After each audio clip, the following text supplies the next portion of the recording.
Assalamualaikum dan salam sejahtera. Bersama saya Nurul Alia dalam mengulas isu tentang keselamatan kanak-kanak. Pada 20 Februari, seorang bayi perempuan yang diberi nama Siti Nur Aini Zulimi dipercayai maut dalam kebakaran akibat pita pintas yang berlaku di rumahnya. Kejadian berlaku di Kampung Bakahulu, Kemas di Negeri Sembilan pada jam 11.30 pagi.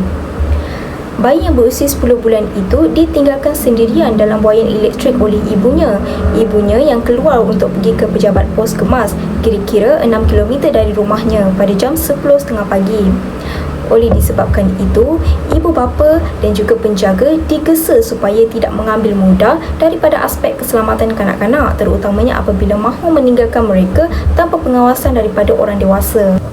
Ini kerana kanak-kanak berdepan dengan pelbagai ancaman dan juga risiko yang boleh mengakibatkan kemalangan maut jika ditinggalkan tanpa pengawasan oleh orang dewasa walaupun untuk tempoh yang singkat. Kanak-kanak berdepan dengan risiko termasuklah lita pintas daripada pelbagai peralatan elektrik di rumah masing-masing. Lebih membimbangkan apabila mereka tidak boleh bertindak dengan sewajarnya sekiranya berlaku situasi jika ditinggalkan tanpa pengawasan. Seterusnya, berkenaan dengan isu penderaan kanak-kanak. Baru-baru ini, tular di media sosial, kanak-kanak yang diberi nama Bella merupakan orang kelainan upaya iaitu OKU yang dipercayai didera di sebuah pusat asuhan di sebuah kondominium di Kuala Lumpur baru-baru ini. Bella yang berusia 13 tahun merupakan penghidap Down syndrome ditemui dalam keadaan yang melecur teruk pada dada, tangan, leher serta mempunyai kesan pada peha. Dalam pada itu, isu mengenai Bella tular di ruangan Twitter dengan tanda pagar Justice for Bella. Rata-rata warga Twitter menyatakan ketidakpuasan hati mereka terhadap isu penderaan yang berlaku. Mereka berharap agar kes ini dapat diselesaikan dengan seadanya oleh pihak yang terlibat. Kanak-kanak perempuan dilaporkan kini berada dalam keadaan di bawah jagaan Jabatan Kebajikan Masyarakat JKM dengan pemantauan penuh dari sudut kesihatan, mental dan juga fizikal.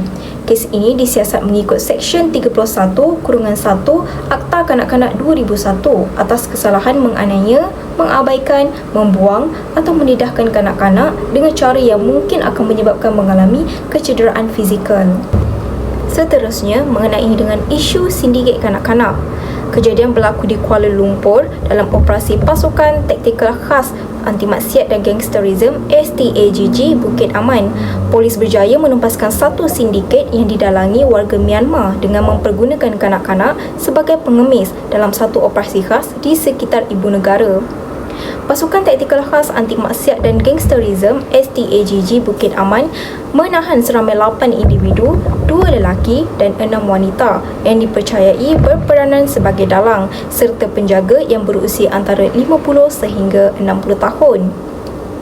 Polis juga menyelamatkan 8 kanak-kanak, 3 lelaki dan 5 orang perempuan yang berusia antara 7 hingga 9 tahun yang dipergunakan sebagai pengemis dalam operasi bermula jam 3 hingga 5 petang di sekitar Kompleks Sogo. Ketua Penolong Pengarah STAGG Bukit Aman, Senior Assistant Commissioner Khairi Ahrasa berkata polis menjalankan intipan selama 2 minggu sebelum menyerbu kawasan terbabit. Katanya intipan dilakukan selepas menerima aduan orang ramai mengenai kegiatan mengemis yang dilakukan oleh kanak-kanak terbabit. Siasatan mendapati 8 kanak-kanak dianggarkan berusia antara 7 hingga 9 tahun. Ini dipaksa oleh penjaga mereka untuk meminta sedekah di kedai makan dan di tepi jalan di kawasan pusat membeli belah Kompleks Sogo. Kanak-kanak tersebut akan dibawa oleh penjaga mereka dan dibekalkan surah Yasin bermula daripada 8 pagi sehingga malam serta diawasi oleh penjaga mereka. Siasatan turut mendapati sindiket ini mampu untuk mengumpul wang hasil mengemis mencecah sehingga RM800 untuk sehari hasil derma ataupun daripada jualan naskah. Selain daripada itu, mereka juga sudah menyalahgunakan keistimewaan kad Pertubuhan Bangsa-Bangsa Bersatu bagi pelarian iaitu UNCHR yang membolehkan mereka untuk berlindung di negara ini sebagai pelarian. Kes ini disiasat mengikut Akta Anti Pemerdagangan Manusia dan Anti Penyeludupan Migran 2007 Akta 670. Seterusnya, isu tentang mengemaskini Akta Taska bagi mengelak tragedi di rumah pengasuh berulang. Seperti yang kita tahu, terlalu banyak insiden kanak-kanak ataupun bayi terlibat dengan kemalangan ketika berada di rumah pengasuh seperti tiada penyelesaian. Terkini, bayi lelaki berusia 14 bulan di Dungun, Terengganu boleh menjadi mangsa apabila dipercayai maut akibat terjatuh daripada katil.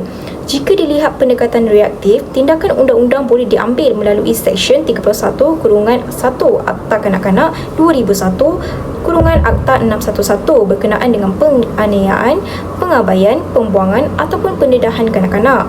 Jika disabitkan kesalahan, boleh didenda tidak melebihi RM20,000 ataupun dipenjara tidak melebihi 10 tahun ataupun kedua-duanya. Sekiranya kes membabitkan kematian, kanun keseksaan juga boleh terpakai seperti Seksyen 304 iaitu membunuh tanpa niat. Bagi mengelak kejadian ini berleluasa, pendekatan undang-undang secara pencegahan perlu diperkemaskan mengikut lunas undang-undang. Secara asasnya, penjagaan kanak-kanak di taman asuhan ataupun taska untuk kanak-kanak bawah 4 tahun di bawah seliaan Akta Taman Asuhan 1984 Akta 308 dan Peraturan Taman Asuhan 2012. Pelbagai elemen perundangan dikawal selia Akta 308 antara lain seperti aspek nisbah bilangan pengasuh dan kanak-kanak di bawah jagaannya, kesesuaian infrastruktur taman asuhan, ciri-ciri kesihatan dan keselamatan, pendidikan serta latihan pengasuhan digariskan.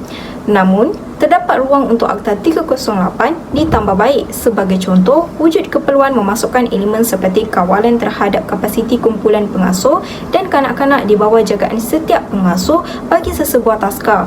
Bagi menyelesaikan isu terlalu padat dan tidak selesa, wujud juga keperluan memasukkan elemen pendidikan awal kanak-kanak dalam undang-undang sedia ada. Jika dibandingkan undang-undang Malaysia dengan beberapa negara yang sudah membuat penambahbaikan seperti Australia dan Singapura, undang-undang penjagaan kanak-kanak di taska Malaysia perlu diberi nafas baru.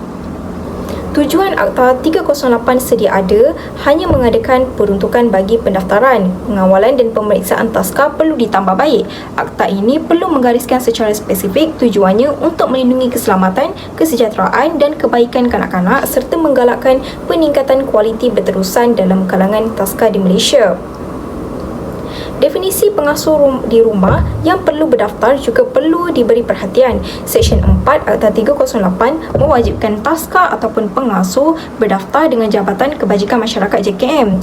Kegagalan mendaftarkan boleh menyebabkan pengusaha dikenakan denda tidak melebihi RM10,000 ataupun dipenjara tidak melebihi 2 tahun ataupun kedua-duanya.